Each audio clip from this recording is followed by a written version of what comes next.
Nous allons continuer aujourd'hui de nous connaître davantage et de parler de nos actions dont on a commencé à parler la semaine passée, où nous avons mentionné qu'avant d'accomplir une action, avant qu'elle devienne visible, nous faisons un plan, nous possédons un germe, et si ce germe est sain, si ce plan est correct, c'est que notre action va devenir bonne.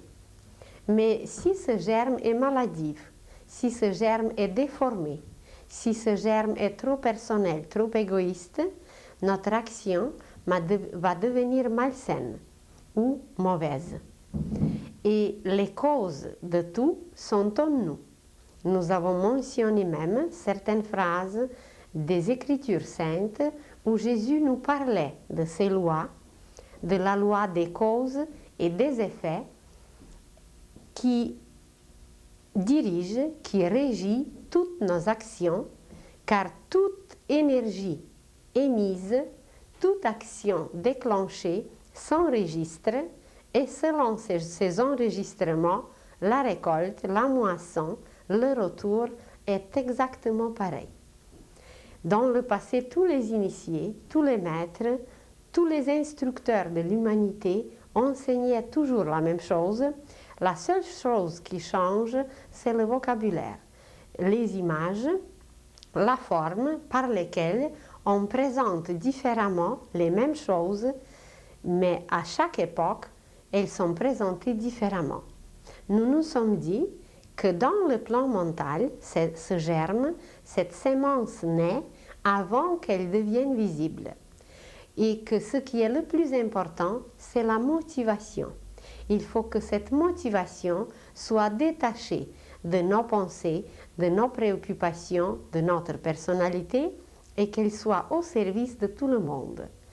Mais on s'est dit aussi que toute pensée, tout germe est ensuite alimenté, soutenu par les sentiments et qu'au niveau des sentiments, on peut ou dessécher la sémence, qu'elle ne donnera rien, ça veut dire la pensée ne se réalisera pas, ou on peut l'alimenter tellement qu'elle va pourrir, qu'elle va moisir, et dans ce cas, ce n'est plus quelque chose qui est constructif et créatif. Et on s'est dit de cette façon qu'il existe le karma qui ne veut rien dire d'autre que l'action, que cette action commence, naît d'abord dans le plan mental et ainsi on peut parler du karma mental. Ensuite le karma sentimental et à la fin seulement cela devient physique, une action physique. Vous imaginez par exemple un voleur. Et ce voleur se prépare pendant des mois et des mois, il se prépare de voler. Et toute cette préparation dans la pensée, comment il pense, comment il veut agir, comment il se prépare, comment il forme son karma, eh bien ça s'appelle le karma en formation. Mais ce karma en formation est déjà au niveau physique. Imaginez, comme l'image, chaque image vaut 5000 mots, alors on va regarder les images. Quand le karma mental était accompli, la sémence, le germe était formé, il était soutenu par les sentiments et il commence à devenir le karma tangible. Mais le voleur, qui a pensé pendant des mois et des mois de voler, qui a tout préparé, qui a soutenu son plan par tout son désir de voler, alors il commence son action. Mais même dans l'action, il y a des degrés. Même s'il a commencé l'action, jusqu'à ce qu'elle n'ait pas accompli, il y a toujours la possibilité de se corriger, il y a toujours la possibilité de supprimer la cause qui était engendrée.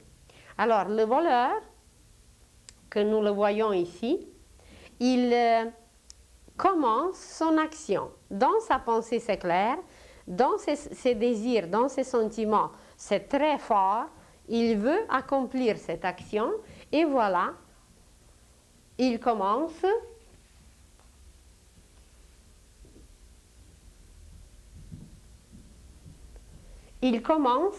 son action.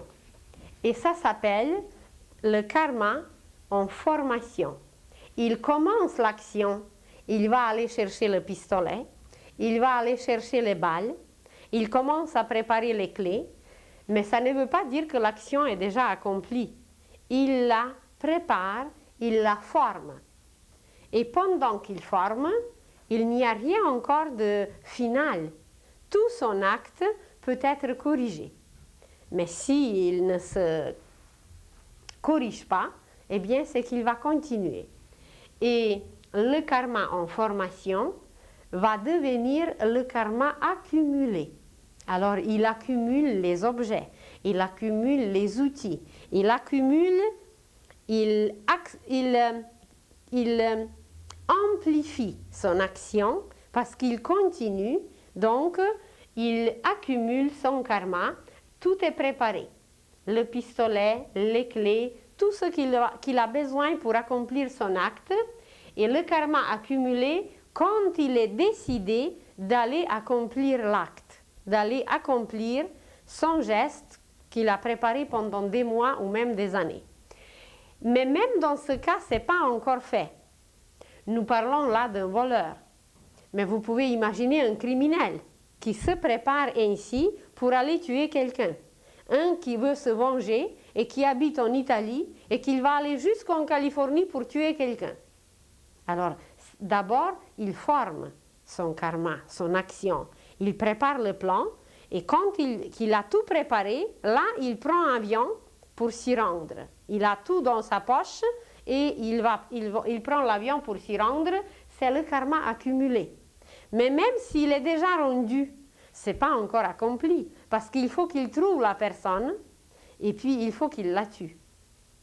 Donc, déjà dans l'action, il y a encore des degrés où on peut remédier, où on peut corriger et pas nécessairement accomplir le mauvais geste, déclencher une énergie qui va nous revenir avec une exactitude pareille. Alors, dans le karma accumulé, disons le voleur prend tous ses outils et il est décidé d'y aller. Et voilà, il attend le moment quand c'est très propice, quand c'est le plus favorable pour lui. Imaginez la police en grève et l'électricité en panne. Alors, ça va être très favorable pour lui, pour s'y rendre. Et imaginez qu'il prend sa voiture. Tout est avec lui, rien ne manque. Et si c'était quelqu'un qui a fait quand même de très bonnes choses dans le passé, qui a accompli un service, le ciel, parce que nous tous, on a nos guides, on a les instructeurs qui nous observent, le ciel va lui encore envoyer un bon message pour l'assagir. Imaginez qu'en allant voler une banque, qu'il va avoir en route un accident. Et que voilà, l'accident, ce n'était pas le malheur, mais c'était un avertissement, un bon avertissement. Il va se retrouver à l'hôpital pour 6 mois pour réfléchir. Là, il sera calme et il va réfléchir. Et s'il a compris le message, il va dire « Mon Dieu, aide-moi de sortir de cet hôpital, je ne recommencerai plus jamais ce que j'ai voulu faire. » Mais si c'est un voleur, un bon voleur, alors il va attendre le moment de sortir pour pouvoir continuer la même chose qu'il faisait. Alors, avant que vraiment ça se fasse, il y a des avertissements qu'on nous envoie, il y a des messages qu'on nous envoie devant n'importe quelle situation. Nous recevons en tout 9 messages, toujours. Mais de ça, nous allons parler plus tard. Comment les messages nous viennent? Ça, c'était un message drastique qu'il a reçu, c'était déjà un accident, c'était quelque chose pour le vraiment secouer, pour qu'il devienne conscient qu'il agit mal. Surtout si dans le passé, il a accompli des bonnes actions et qu'il a donné des preuves qu'il est capable de faire du bien. Alors, son karma accumulé peut être un peu retardé par une telle situation que, disons, il a eu un accident ou quelque chose d'autre qui arrive, qu'il était empêché d'aller voler. Mais certaines ne sont pas empêchées parce que dans le passé, ils n'ont pas donné des preuves de bonté, des preuves de la volonté. Et dans ce cas, on s'occupe un peu moins d'eux. On ne leur envoie un message si compréhensible et si clair. Et dans ce cas, il va directement et il vole. Et voilà, quand il entre et quand il tire symboliquement, quand la balle est partie, eh bien c'est là qu'on ne peut plus remédier et le karma devient mûr. Et la troisième partie, le troisième point, la troisième catégorie, dans l'accomplissement de l'action, de nos gestes, c'est le karma mûr. C'est accompli. On ne peut plus changer, c'est écrit, c'est inscrit. Vous écrivez une lettre à quelqu'un, et puis si vous écrivez votre lettre avec crayon à mine, c'est ça? Bien, vous tournez votre crayon, parce que de l'autre côté, vous avez une petite efface, et voilà, vous effacez ce qui était mal écrit. Mais si vous écrivez avec de l'encre, eh bien, c'est plus difficile d'effacer. Et c'est déjà écrit, et dans l'éther cosmique, tout s'inscrit d'une telle façon qu'on ne peut pas effacer. On ne pouvait pas effacer. On peut l'effacer seulement depuis que Jésus est venu sur la terre. Jésus nous a apporté la possibilité d'effacer le karma. D'effacer parce que, premièrement, il nous a apporté les possibilités de devenir plus conscients de nos actes, de nos actions. Il a expliqué dans les évangiles comment ça marche. Il a dit, vous récolterez ce que vous avez sémé. Dans cette seule phrase est exprimée une loi universelle qui forme une science, avec une exactitude dont on n'a aucune idée. La science des ondes. Des ondes, c'est à l'infini. Imaginez seulement notre musique, ici dans ce monde. À quel point la musique est variée. Et on ne sait pas encore comment notre oreille capte les ondes et de quelle nature sont ces ondes. On connaît quelques petites choses, mais ce n'est pas complet. Alors, juste ce que nous connaissons déjà, c'est très peu. Et voilà, de cette façon, c'était expliqué, c'était transmis, mais on n'a rien compris et nous continuons à accomplir la même chose que jadis. Et qu'est-ce qu'il nous a apporté encore? C'est qu'il a apporté un courant nouveau qui n'a jamais existé auparavant. Et c'est avec ce courant, qui est un peu comme une efface, c'est avec ce courant, avec cette nouvelle matière qu'il a apportée, qu'on peut effacer même le karma mûr. Et comment s'appelle ce courant? Certains l'appellent le courant christique, d'autres l'appellent le courant de l'amour universel, ou on peut l'appeler encore autrement, seulement avec amour.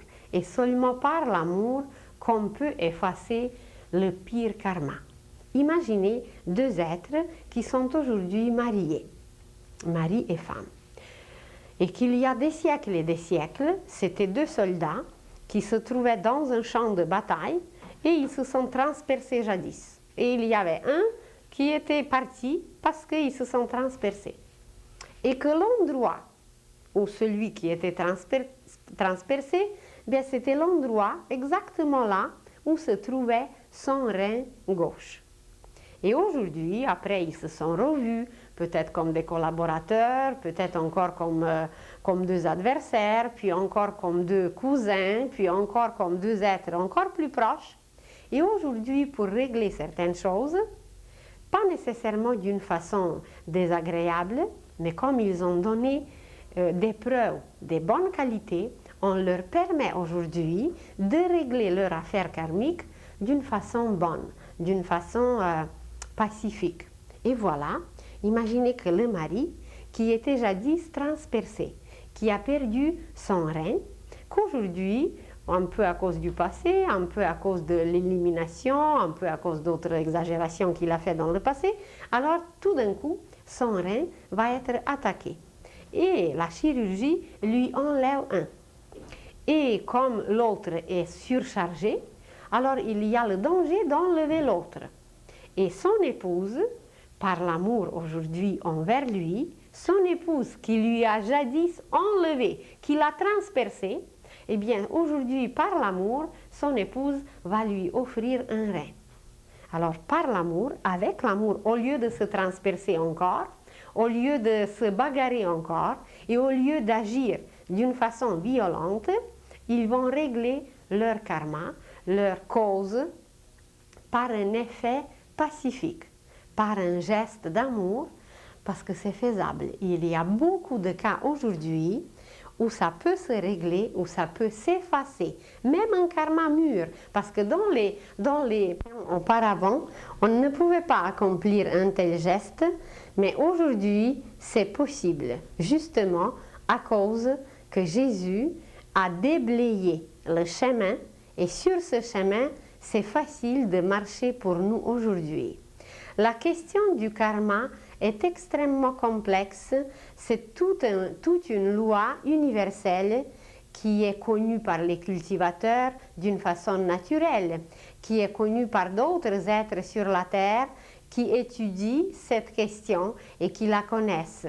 Mais la plupart des humains, les masses, ne s'arrêtent jamais sur leurs gestes, sur leurs actions, et ils ne se rendent même pas compte que c'est eux-mêmes qui provoquent leur malheur, que la terre entière aujourd'hui, elle est la seule coupable de tout ce qui existe, de tout ce qui a été désorganisé, qui a été mal fait et qui a été détruit ou qui a été dans l'état tel que nous le trouvons aujourd'hui. Même nous avons mentionné la semaine passée les questions de suicide. La question de suicide, elle est aussi très très large, car dans ce cas, on accomplit un geste karmique qui va nous revenir. Nous avons mentionné qu'il y a quand même des cas différents. Si vous vous rappelez le cas d'un officier qui, pour sauver des milliers de soldats, il va s'enlever la vie. Nous avons mentionné le cas de quelqu'un qui est trop faible et qui va enlever la vie, mais c'est juste pour lui-même, que ce ne sont pas deux cas pareils. Et celui qui enlève la vie, il sera obligé, qui s'enlève la vie, il sera obligé de revenir, mais envers lui-même, il accomplit quelque chose que l'âme ne permet jamais. Il accomplit quelque chose qui n'est jamais projeté par l'âme, parce qu'on s'est dit déjà que l'âme ne projette jamais le suicide, elle projette la vie. Parce qu'elle a besoin de passer par des expériences, elle a besoin d'apprendre, et c'est pour ça qu'elle bâtit le corps. Et imaginez si une personne qui s'est suicidée à 20 ans, qu'elle aura besoin elle avait projeté la vie encore pour 40 ans, eh bien elle va revenir pour 40 ans. Et les suicides du passé, c'est une des causes de la mortalité des enfants. Et si quelqu'un s'est suicidé quelque part à la guerre, même personne ne savait, mais c'était inscrit. Il est mort comme un patriote ou comme un héros, mais dans l'éther cosmique, c'était un suicide. Et voilà, il lui restait peut-être quelques minutes, quelques heures, quelques jours à vivre, et il va revenir pour quelques minutes, quelques heures ou quelques jours, exactement pour combler ce qui était enlevé jadis. Alors dans certains cas, ce n'est pas toujours ce cas, mais dans certains cas, la mortalité des enfants, de certains enfants, c'est la cause d'un suicide dans le passé. Et justement par un suicide, on accomplit une action karmique. On accomplit quelque chose qu'il faudrait absolument payer par la suite, mais on l'accomplit envers soi-même.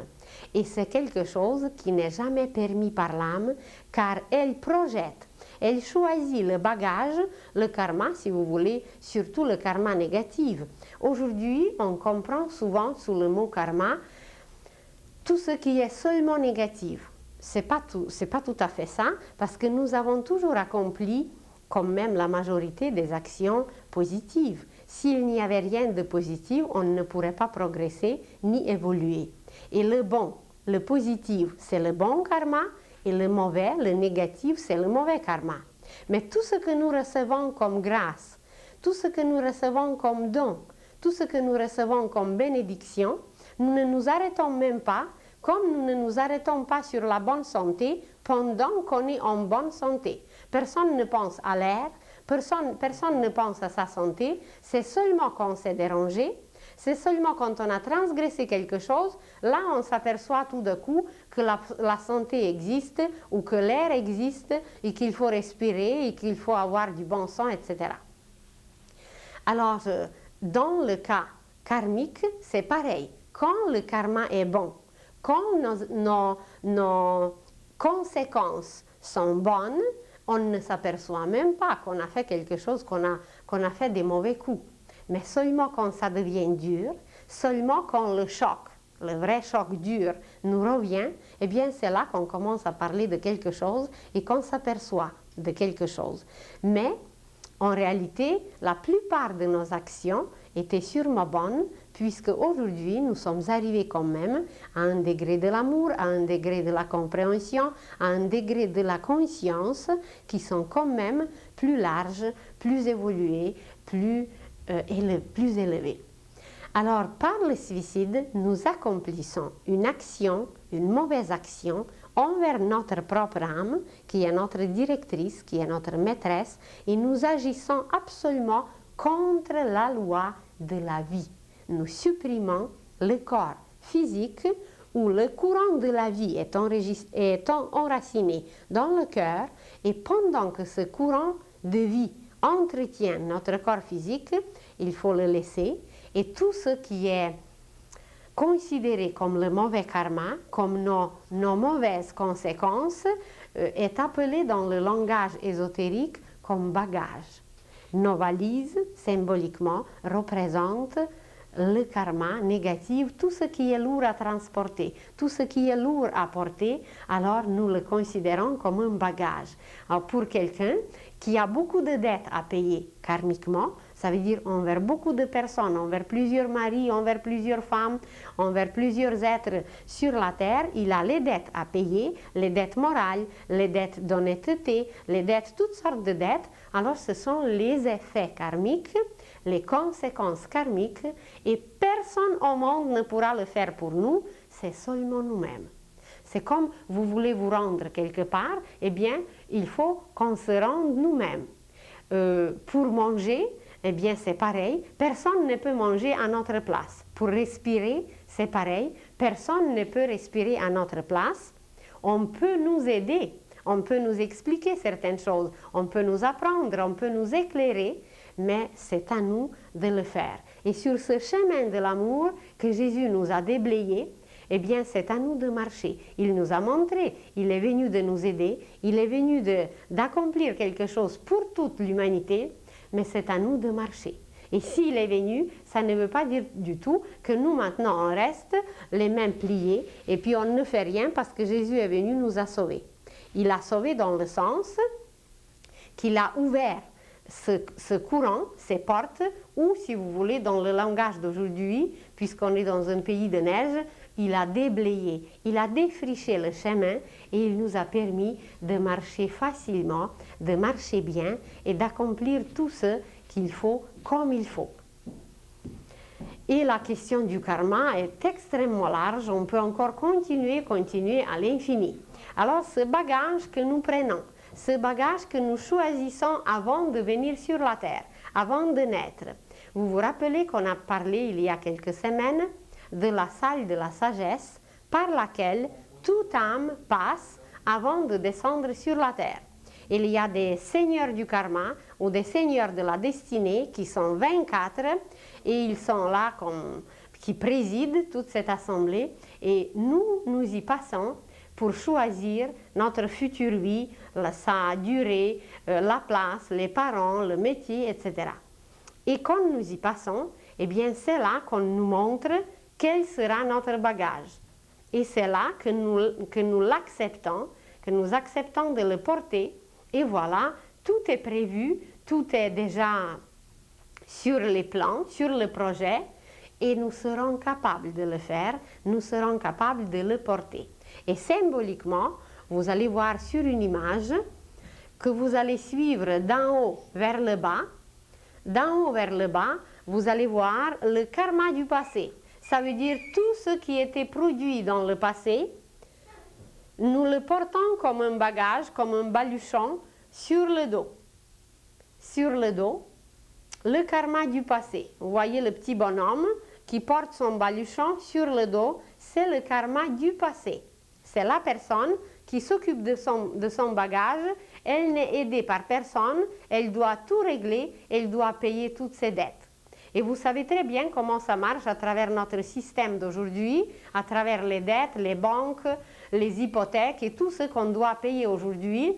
C'est que dès que quelqu'un n'est pas, dès que quelqu'un ne suit pas comme il faut, ne paye pas comme il faut ses dettes, eh bien il est poursuivi d'une telle ou d'une autre façon et ça peut aller jusque dans la prison.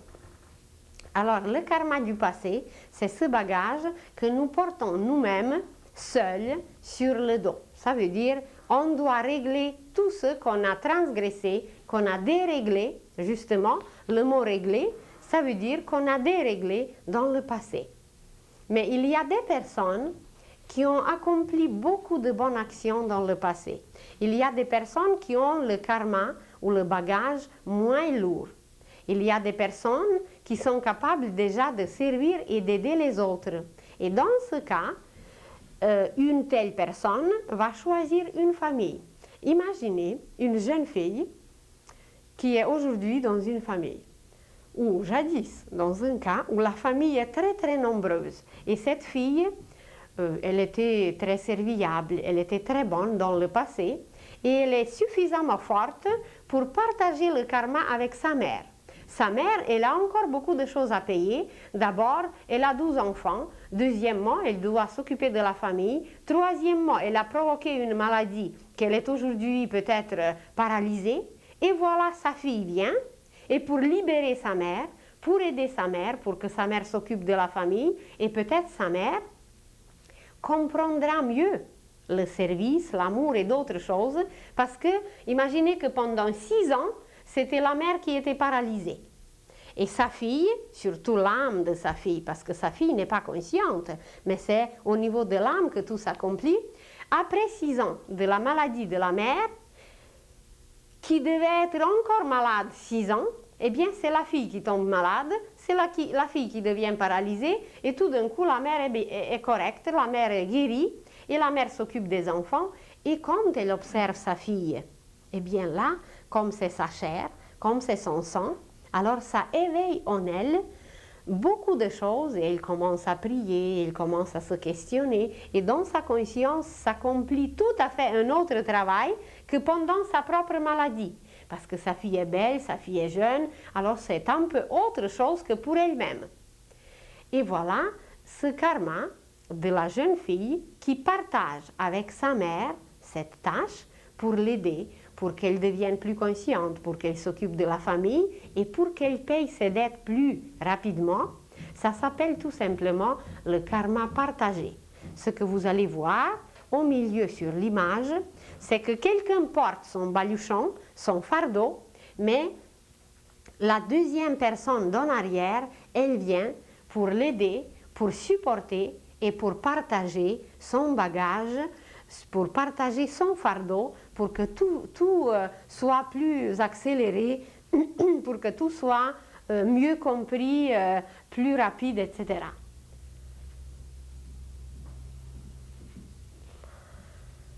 Et ce n'est pas encore tout, parce que comme on s'est dit déjà, qu'il y a des cas où ce n'est pas du tout notre propre karma.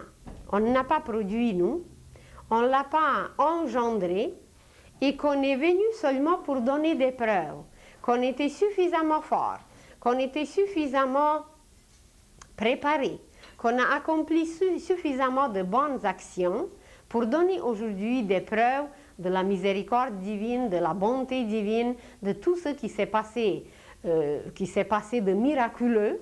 Il y a beaucoup de cas où la personne est venue pour donner de telles preuves parce qu'elle était capable.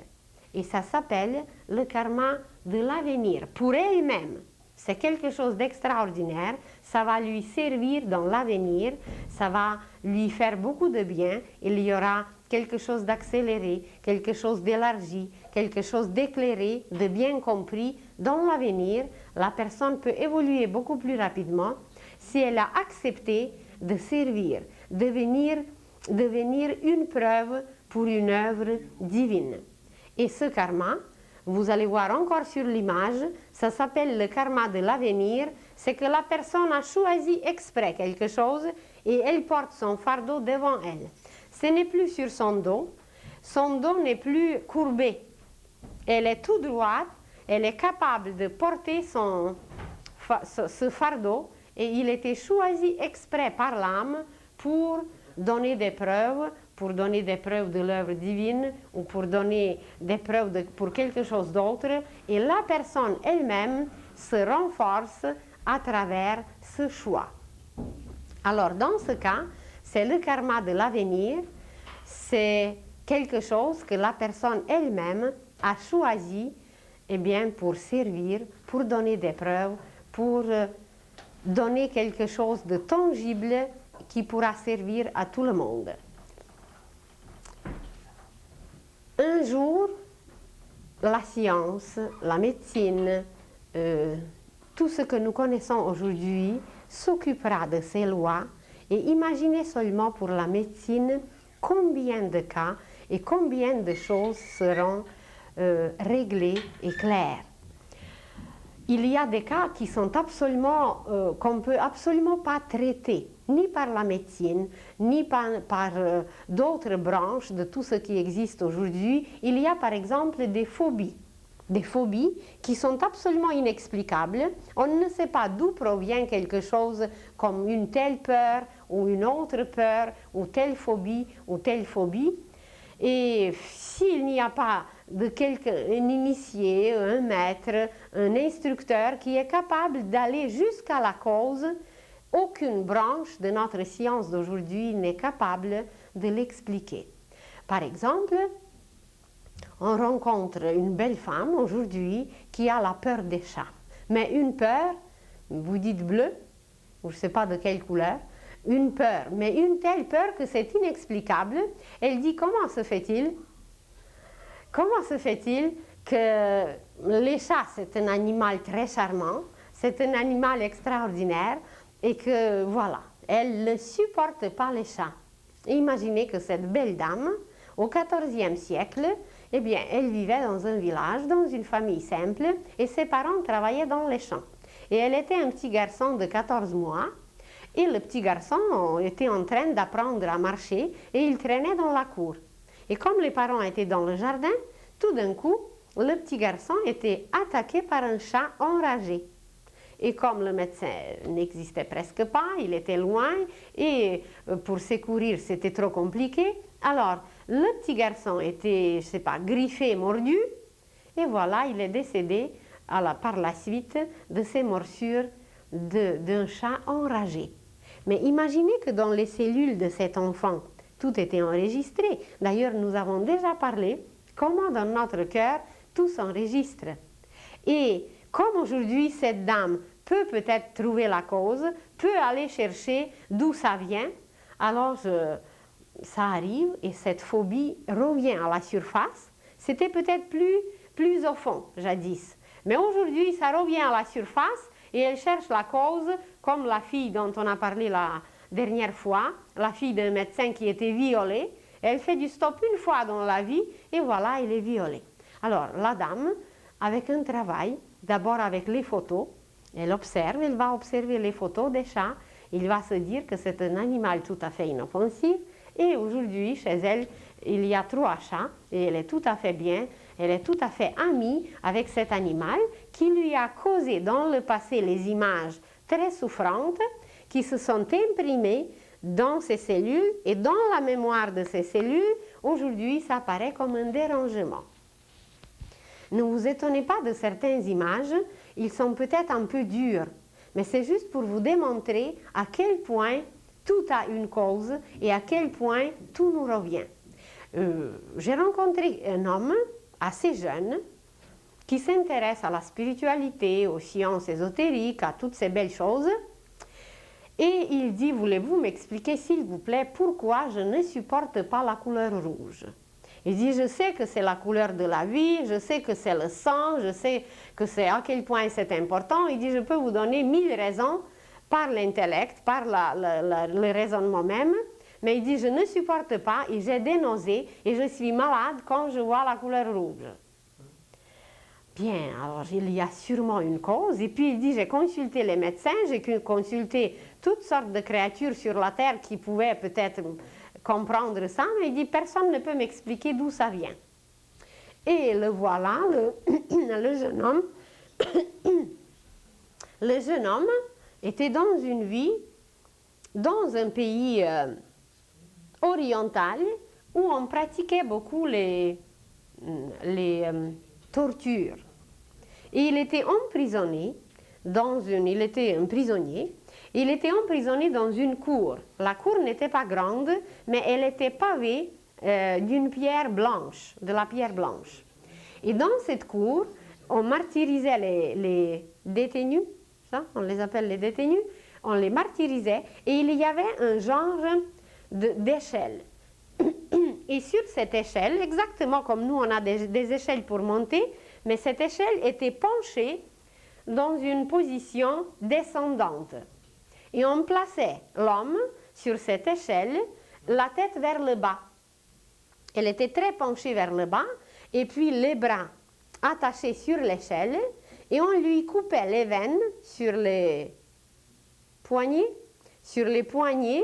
et on coupait à peine pour que le sang dégoutte, goutte par goutte, sur la pierre blanche. Alors imaginez un homme qui regarde vers le bas, penché, où le sang arrive avec un afflux, comme ça, vers le bas, et il voit son propre sang dégoutter, goutte par goutte. Imaginez comment sur la pierre blanche, ça résonnait, ça frappait l'œil, et puis ça frappait sûrement l'oreille aussi, parce que ça résonnait. La goutte, quand elle tombe, elle résonne.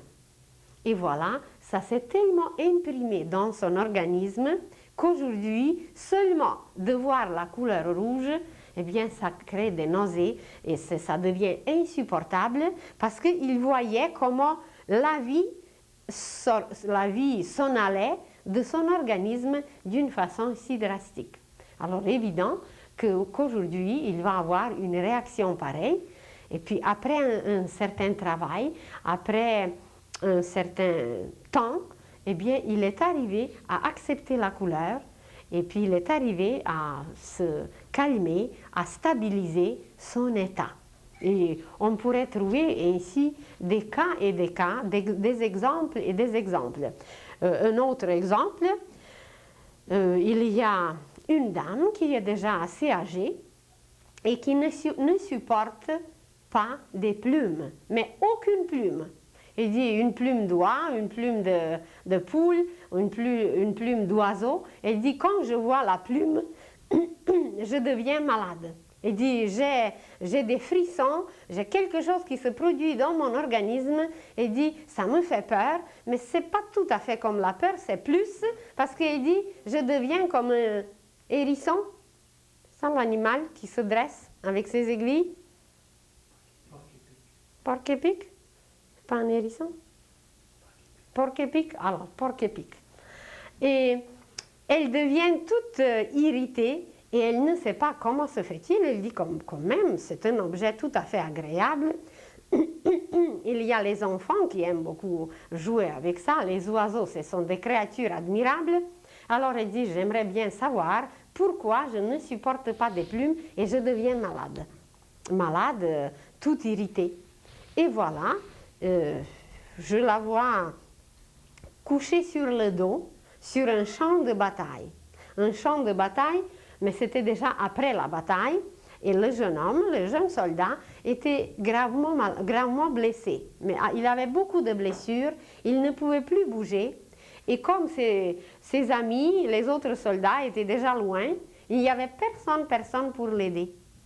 Et dans cette agonie, il était attaqué par les oiseaux qui venaient et qui arrachaient sa chair. Il était incapable de bouger, mais devant ses yeux, ses dernières images, avant de mourir, les dernières images, c'était seulement des plumes. C'était seulement les ailes, et puis tout ce qu'il voyait, ce plumage des oiseaux qui arrachait sa chair. Alors imaginez à quel point ce qui s'est imprimé dans ces dernières minutes de la vie, à quel point c'était drastique, à quel point c'était dur. Et voilà, aujourd'hui, encore, le tonneau se renverse et ces images reviennent à la surface pour comprendre, pour éclairer et pour savoir, et en même temps pour nous donner un exemple, puisqu'on en parle, et je pourrais vous encore parler et donner des exemples et des exemples. Ça, c'est, disons, plus drastique. Ça, c'est quelque chose qui est dur. Mais il y a des cas, quelquefois même amusants, où vraiment la cause est dans le passé et ça devient absolument inexplicable. J'ai connu une jeune fille qui faisait les études à l'université et elle étudiait les phénomènes parapsychologiques et elle faisait une thèse sur les phénomènes de toucher les objets et d'après ce toucher, de les décrire. Alors, elle faisait sa thèse et elle devait décrire certains objets. C'est psychométrie. Et alors, dans ce travail, elle devait transmettre une bague à une de ses amies, à une amie, et cette amie lui devait décrire qu'est-ce qu'elle ressent en touchant la bague. L'amie n'était au courant de rien, elle devait seulement donner la description, elle ne savait pas de qui la bague provenait. Et pour le faire, cette jeune fille a transmis la bague par sa tante qui connaissait l'amie. Et voilà, la tante prend la bague, elle la met dans son sac et 2 semaines après, la tante veut transmettre la bague, elle cherche la bague, il n'y a plus de bague. Elle dit, je sais très bien comment je l'ai enveloppée bien dans, je sais pas, dans un Kleenex, je l'ai placée quelque part dans un coin, et puis il dit, la bague est disparue d'une façon inexplicable, il n'y a pas de bague, je cherche partout. Il dit, c'est pas tellement la valeur de la bague qui me dérange, mais il dit, c'est quand même mal commode que je suis une personne adulte et que je ne suis pas capable d'accomplir un petit service de rien du tout. Et puis on cherche la cause, comment se fait-il alors qu'il y a certainement une cause. Pourquoi la bague était perdue? Il dit, peut-être la valeur c'est 20 $, c'est pas ça. Il dit, mais c'est gênant. C'est gênant que je n'étais pas capable de faire ça. Et voilà, les 3 personnes, on les retrouve jadis, oh, je ne me rappelle plus, c'était je crois le 11e siècle, où la jeune fille qui fait aujourd'hui sa thèse, elle était une jeune femme dont le mari était un officier. Et comme le courrier était très lent, comme il fallait transmettre les dépêches, elle aidait son mari et elle était déguisée en homme. Et alors sur un cheval, elle allait là où il fallait pour transmettre les messages. Et un jour, elle passe par sa ville natale. Et elle aimait beaucoup ses parents. Elle n'avait pas le temps de s'arrêter chez ses parents. Elle voulait leur transmettre seulement le message qu'elle est en vie et que tout va bien. Et alors, elle regarde sa main et elle prend la bague et elle voit dans la rue un petit garçon, elle l'appelle parce que le père de ce petit garçon travaillait quelquefois chez son père. Et elle dit, est-ce que tu connais le monsieur qui habite là-bas en haut de la rue? Ah, il dit, oui, je connais, mon père travaille quelquefois chez lui. Alors elle dit, tu vas lui transmettre cette bague et puis le monsieur va savoir de quoi il s'agit. Alors elle donne au petit garçon la bague. Et le petit garçon s'en va et la dame continue son chemin. Le petit garçon met la bague dans sa poche et puis en marchant, tout en se dirigeant vers la maison de monsieur, il tire la bague, il prend la bague, puis il la regarde, puis il la met encore dans sa poche, puis il la regarde encore. Puis tout d'un coup, il y avait une rue qui menait au marché. Et ça le tentait beaucoup d'aller vendre la bague. Il prend encore la bague, il la regarde, puis il regarde la maison. Puis finalement, ce désir de vendre la bague le prend et puis il se dirige vers le marché. Il l'a vendu sûrement pour une bagatelle, mais il n'a pas accompli son message. Il n'a pas transmis la bague là où il fallait et la valeur qu'il a reçue pour la bague, il devait à la dame. Et aujourd'hui, les 3 se retrouvent. La jeune dame déguisée qui aidait son mari, c'est la jeune fille qui écrit sa thèse, qui transmet encore une bague à son ami qui était jadis son père. Et la tante, qui était jadis le petit garçon, doit payer exactement la somme qu'elle a reçue, mais en plus, toute cette situation gênante, parce que ce que le petit garçon a profité, ce n'était pas grand-chose. Mais aujourd'hui, cette mesure de gêne va exactement correspondre à cet acte enfantin, et que voilà, par cette gêne, la tante va payer sa petite dette. Alors, ce sont des choses qui paraissent presque ridicules.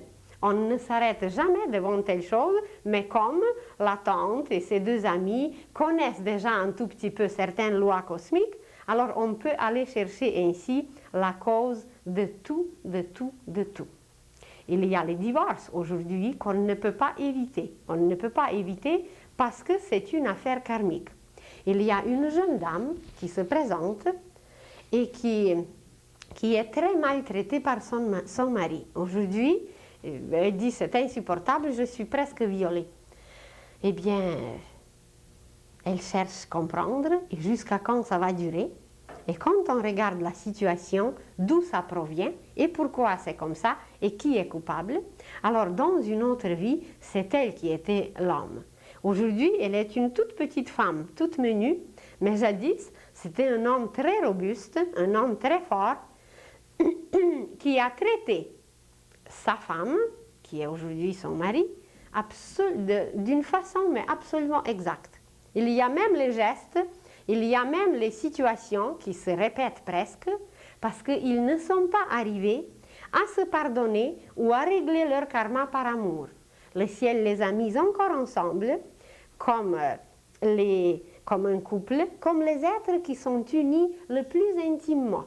Mais au lieu de s'accorder, au lieu de s'harmoniser et au lieu de régler tout avec amour et par amour, alors ils continuent à se battre, donc ils n'utilisent pas la voie, le chemin que Jésus a montré, que Jésus a indiqué, parce qu'on s'est déjà dit que le premier qui nous a indiqué le chemin de régler le karma par l'amour, c'était Jésus.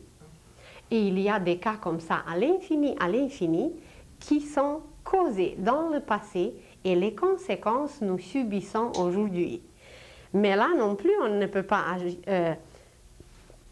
pas juger parce que nous ne savons pas quand c'est une conséquence et quand c'est une cause. Vous prenez un divorce, 2 divorces, très semblables. Mais dans un cas, ça va être une affaire qui va régler le passé, qui va payer, qui va complètement effacer le passé, ça va être une affaire réglée, tandis que dans un autre cas, c'est quelque chose qui commence. C'est une cause. Et dans un autre cas, c'était un effet. C'était une conséquence. Alors c'est pour ça, encore de nouveau, et encore une fois de plus, nous n'avons jamais le droit de juger. Nous n'avons jamais le droit de dire quoi que ce soit, seulement si nous voyons dans le passé. Et quand nous voyons dans le passé la vraie cause, ben, on n'a rien à dire. Parce que c'est d'une telle justice qu'on n'a qu'à s'émerveiller à quel point c'est bien fait, c'est bien placé, c'est agencé, ça le mot? C'est tellement bien ajusté, c'est tellement bien placé qu'on n'a absolument rien à dire, seulement s'émerveiller et se demander comment ces seigneurs du karma, ces seigneurs de la destinée, comment ils le font, quelle sorte d'ordinateur ils ont, d'une perfection absolue, où tout, absolument tout geste, chaque action est enregistré avec une exactitude absolue et ça va nous revenir dans la même mesure avec une exactitude absolue. Et ce n'est pas tout. La prochaine fois, nous parlerons encore du karma, car il y a les maladies et le karma. Nos maladies, dans la plupart des cas, ou peut-être presque à 100%, c'est causé par un karma du passé, par une exagération, par un abus. On peut aller maintenant dans la question de la sexualité. Il y a la question d'homosexualité. Il y a beaucoup de questions qui concernent le passé. Il y a le karma féminin et le karma masculin. L'homme n'accouche pas, il ne peut pas mettre au monde un enfant. Mais la femme qui souffre, c'est le karma féminin. Mais l'homme qui revient dans une autre vie comme une femme, eh bien, il va être influencé par le karma féminin. Vous prenez aujourd'hui les mouvements féministes, vous prenez aujourd'hui tous les combats qui se passent sur la terre. Vous savez que l'homme, il représente la volonté. C'est son mental qui est fort, c'est l'activité. Tandis que la femme, symboliquement, c'est la réceptivité ou passivité, qui est la réceptivité.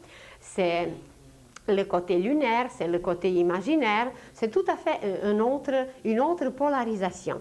Alors, à cause de cette polarisation, alors à cause que les courants agissent différemment sur nos corps, sur nous, alors il y a le karma féminin et le karma masculin. Ensuite, on va parler la prochaine fois du karma personnel. Ce qu'on a vu sur la petite image, le fardeau que nous portons nous-mêmes. Il n'y a personne d'autre, seul nous-mêmes, on peut le régler, on peut mettre tout en ordre. Mais vous prenez par exemple la grippe. On ne sait pas que la grippe, c'est un karma collectif. On ne paye jamais seulement pour nous-mêmes, on paye toujours un peu pour tout le monde, parce que toutes les maladies contagieuses représentent un karma collectif. Vous prenez les Juifs, par exemple, c'est très visible comment ce peuple a un karma commun. C'est ce peuple qui n'a pas compris le Christ. C'est le représentant de ce peuple. Ils ne sont pas aujourd'hui les Juifs. Ils sont peut-être parsemés à travers le monde, mais ils subissent les conséquences. Alors, il y a le karma personnel, il y a le karma familial. Vous vous demandez quelquefois comment se fait-il, quelle est cette justice divine qui vous a placé dans une famille pareille et que vous vous comprenez si bien avec tout le monde, sauf avec les membres de votre famille. Eh bien, il faut le savoir que nous avons choisi la meilleure famille qui nous permet d'évoluer le plus rapidement possible et le mieux. Et plus c'est dur, mieux c'est, parce qu'on se cherche, ça nous gêne, et puis on cherche, on essaye d'avoir des explications, des éclaircissements, et voilà, ça avance plus rapidement. Alors, il y a le karma familial. Et là encore, on pourrait parler de l'égrégore familial qui est aujourd'hui extrêmement puissant et qui agit sur les suicides. Donc, on va encore continuer de parler de ça. On va encore détailler davantage la question du suicide parce que c'est extrêmement vaste. Il y a les suicides collectifs. Il y a les suicides qui sont dirigés par des désincarnés. On va parler par exemple, quand quelqu'un est condamné à mort, comment ça s'appelle? La condamnation à mort. Alors quand la condamnation à mort supprime le corps physique, mais l'homme reste avec ses désirs, et ses désirs, il essaye de les réaliser après. Alors, ça peut produire des crimes, et en réalité, c'est des faibles de ce monde qui les accomplissent, mais le vrai coupable, il n'est pas dans ce monde, il est déjà désincarné, mais il agit sur ceux qui sont faibles ici. Après, on va parler de karma national. Il y a des karmas nationaux. C'est pas pour rien que nous nous trouvons dans une telle nation ou dans une autre nation. Si vous prenez quelqu'un qui est, je sais pas, d'un pays chaud, son caractère, son tempérament va être complètement différent que le tempérament et le caractère de quelqu'un qui vient d'un pays froid. Il va s'exprimer différemment, il va parler différemment, ses gestes seront différents. Vous prenez quelqu'un qui vient d'Espagne et vous prenez quelqu'un qui vient de Norvège. Vous les placez à côté et c'est deux êtres comme s'ils venaient de deux planètes différentes. On va parler ensuite du karma planétaire. Comment, par le karma planétaire, la Terre entière est entraînée dans la même affaire. Vous dites on est tous dans le même bateau et c'est très vrai. Regardez la Première Guerre mondiale, la Deuxième Guerre mondiale et on se dirige presque vers la Troisième. Eh bien, c'est que nous sommes liés par un karma planétaire et ensuite on va même mentionner le karma universel qui existe et dans lequel nous participons aussi. Alors voyez, à part du karma mental, sentimental, physique, en formation, en préparation, le karma mûr, le karma du passé, le karma partagé et le karma de l'avenir, le karma masculin et féminin, il y a encore les différents genres du karma qu'on va élaborer et dont on va parler la prochaine fois.